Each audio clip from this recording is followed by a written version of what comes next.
दोस्तों, मेरे चैनल में आपका स्वागत है। दोस्तों, आपने डीपीएसपी के सारे पार्ट्स देख लिए होंगे। आज हम आप लोगों को फंडामेंटल ड्यूटी के बारे में, जिसे मौलिक कर्तव्य कहते हैं, कि उसके बारे में आज हम आप लोगों को नोट्स के माध्यम से आप लोगों को बताऊंगी। आप लोग मेरे चैनल को खूब ढेर सारा प्यार दीजिए, सब्सक्राइब करिए, शेयर करिए, प्लीज़ दोस्तों लाइक करिए। और जो भी आपको समझ में ना आए कमेंट बॉक्स में आप बताइए, मैं आपको उसका रिप्लाई अवश्य करूँगी। चलो दोस्तों, मैं आप लोगों को मौलिक कर्तव्य के बारे में बताती हूँ। मौलिक कर्तव्य, जिसे फंडामेंटल ड्यूटीज के नाम से जानते हैं, इसका उल्लेख भाग 4A में किया गया है। मूल संविधान ने मौलिक कर्तव्य का प्रावधान नहीं था। 42वें संविधान संशोधन 1976 द्वारा जोड़ा गया था। इनमें 10 मौलिक कर्तव्य जोड़े गए थे। वर्तमान में इनकी संख्या 11 है। वर्तमान में इनकी संख्या क्या है? 11 है। 11वां मौलिक कर्तव्य 86वां संविधान संशोधन 2002 से जोड़ा गया है। मौलिक कर्तव्यों का विचार सोवियत संघ से लिया गया है। सरदार स्वर्ण सिंह समिति के सिफारिश पर मौलिक कर्तव्य जोड़े गए हैं। जापान भारत लोकतांत्रिक देश है जहाँ मौलिक कर्तव्यों का प्रावधान है। जापान भारत लोकतांत्रिक देश है जहाँ मौलिक कर्तव्यों का प्रावधान। एक पॉइंट विशेष ध्यान देना, और एक पॉइंट भी विशेष ध्यान देना कि मौलिक कर्तव्यों का विचार सोवियत संघ से लिया गया है। सरदार स्वर्ण सिंह समिति के सिफारिश पर मौलिक कर्तव्य जोड़े गए हैं।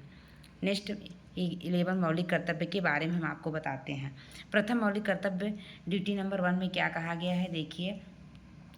प्रत्येक नागरिक का एक कर्तव्य होगा भारत के संविधान का पालन करें, उनके आदर्शों, संस्थाओं, राष्ट्रीय ध्वज, राष्ट्रगान का आदर करें। मौलिक कर्तव्य फर्स्ट हमारा क्या कहता है कि प्रत्येक नागरिक का एक कर्तव्य होगा कि भारत के संविधान का पालन करें, उनके आदर्शों, संस्थाओं, राष्ट्रीय ध्वज, राष्ट्रगान का आदर करें। ड्यूटी नंबर 2 क्या कहता है, मैं आपको बताती हूँ। इसमें सेकेंड अभी फर्स्ट में है, राष्ट्रीय गीत नहीं है। इसमें राष्ट्रीय गीत का प्रावधान नहीं, ये ध्यान देने वाली बात है। ड्यूटी नंबर 2 क्या कहता है, स्वतंत्रता राष्ट्रीय आंदोलन को प्रेरित करने वाले आदर्शों को हृदय से सजोए और उनका पालन करें। फॉर एग्जाम्पल, जैसे करो या मरो, तुम मुझे खून दो मैं तुम्हें आज़ादी दूंगा, इस तरह की। स्वतंत्रता राष्ट्रीय आंदोलन को प्रेरित करने वाले आदर्शों को हृदय से सजोएं और उनका पालन करें। फॉर एग्जाम्पल हमने आपको बता ही दिया। ड्यूटी 3 क्या कहता है, भारत की प्रभुत्ता, जिसे संप्रभुता बोलते हैं, संप्रभुता, एकता और अखंडता की रक्षा करें और उसे अछूत रखें। ड्यूटी 4 क्या बोलता है, देश की रक्षा करना, आह्वान किए जाने पर राष्ट्र की सेवा करना। देश की रक्षा करना और आह्वान किए जाने पर राष्ट्र की सेवा करना।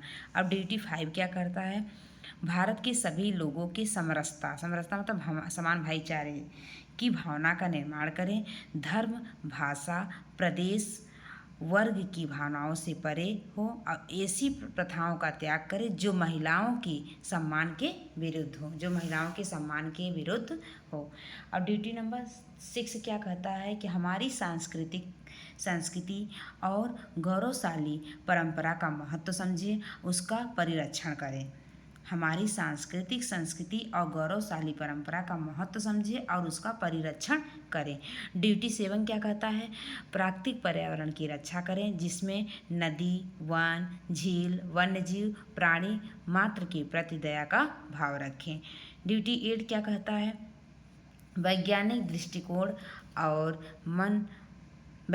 दृष्टिकोण और मानववाद को बढ़ावा दें तथा ज्ञानार्जन के सुधार के भावना का विकास करें। ड्यूटी 9 क्या कहता है, हिंसा से दूर रहें और सार्वजनिक संपत्ति की रक्षा करें। ड्यूटी 10 क्या कहता है, व्यक्तिगत और सार्वजनिक जीवन में सभी गतिविधियों में उत्कर्ष की ओर बढ़ें और हमेशा सतत प्रयास करें जिससे राष्ट्र निरंतर बढ़े और नई ऊंचाइयों को छू ले। ड्यूटी 11 क्या कहता है, प्रत्येक माता पिता का कर्तव्य होगा वो अपने बच्चे को 6 से 14 वर्ष के बच्चों को शिक्षा प्रदान करें। ये भी ड्यूटी नंबर 11 भी बहुत इम्पॉर्टेंट है। प्रत्येक माता पिता का जो कर्तव्य होगा कि 6 से 14 वर्ष के बच्चों को बेसिक शिक्षा प्रदान करें। अब हम आप लोगों को मौलिक कर्तव्य की प्रकृति के बारे में बताएंगे। मौलिक कर्तव्य की प्रकृति क्या है। मौलिक कर्तव्यों की प्रकृति। मौलिक कर्तव्यों की गैर न्याय योग्य है, अतः न्यायालय जाने का अधिकार नहीं है। मौलिक कर्तव्यों की जो प्रकृति है गैर न्याय योग्य है और अतः इसमें न्यायालय जाने का कोई अधिकार नहीं है। यह एक नैतिक दिशा निर्देश है। मौलिक कर्तव्यों के संबंध में विधि बनाने की शक्ति संसद में निहित है।